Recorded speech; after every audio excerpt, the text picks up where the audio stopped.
Hello guys, welcome back to my channel Study Tech. If you're new to my channel, then do subscribe and let's start the video now.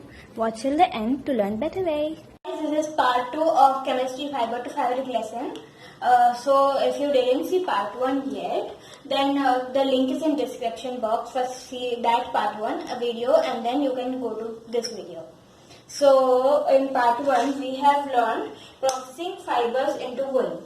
So there were 6 steps in those. The step 1 is shearing, step 2 is scouring, step 3 sorting, step 4 burrs, and step 5 is dyeing, and step 6 is combing, guys.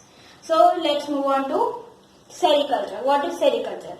So rearing of silkworm for obtaining silk is called sericulture, guys. So tasar silk, muga silk, kosa silks are obtained from cocoon spun by different types of moth. Okay, from different kind of moth, these silks kind of silks are obtained. You should remember these names. They might come like dash dash dash silks are obtained. So the next point is mulberry moth is most common silk moth. So you have to remember this. This is also a very important point. Which they might ask the question like which moth is the most common. So you have to tell mulberry moth is the most common moth. Small mind map over here because in your textbook they have given a big paragraph. So if I write the paragraph over here, it will you cannot understand in a proper manner. So that's why I have drawn this mind map. So if you remember this mind map, then you can write it in your own words. So let's get started. Start with the female silk moth. Female silk moth lays eggs from which hatches larvae. Larvae are called caterpillars or silkworm. So at the starting, the silkworm is only this much, like in a very small size. As time grows, then the silk moth also grows in time. So when it grows completely, then it enters into the next stage of its life history. The next stage is called pupa. Pupa stage, it makes a net. Okay, this is a caterpillar. Suppose this is a caterpillar.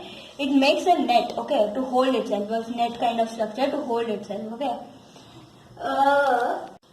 Then it swings its head from side to side. Okay, side to side in the manner 8. Okay, I am drawing it over here. In this manner 8, it swings its head. Okay, from side to side. While this is moving like this, it secretes a fiber. Okay, this is the fiber. Okay, I am just drawing like this. It secretes a fiber which contains proteins. Okay, the fiber is exposed to air, then it hardens. Okay, so and it becomes like this, full hardened. It becomes hardened. So that is the silk fiber obtained. We obtain silk fiber from that way. And the covering, it covers itself, fully covered itself. The caterpillar fully covers itself with the silk fiber. So that covering is known as cocoon. Okay, what is it called? Cocoon. Then further developments happens inside the cocoon, and then we got the silk moth. Okay. Then again silk moth turns into female silk moth. There are 2 types of silk moth, right? Female and male. So then again lay eggs, larvae, and the cycle continues. Okay, guys. Here I am going to end this video because I have explained all these things, all processes, but I have to go in more detail about female silk moth, how the eggs come, how the larvae come, and etc. etc. So it will take one more video.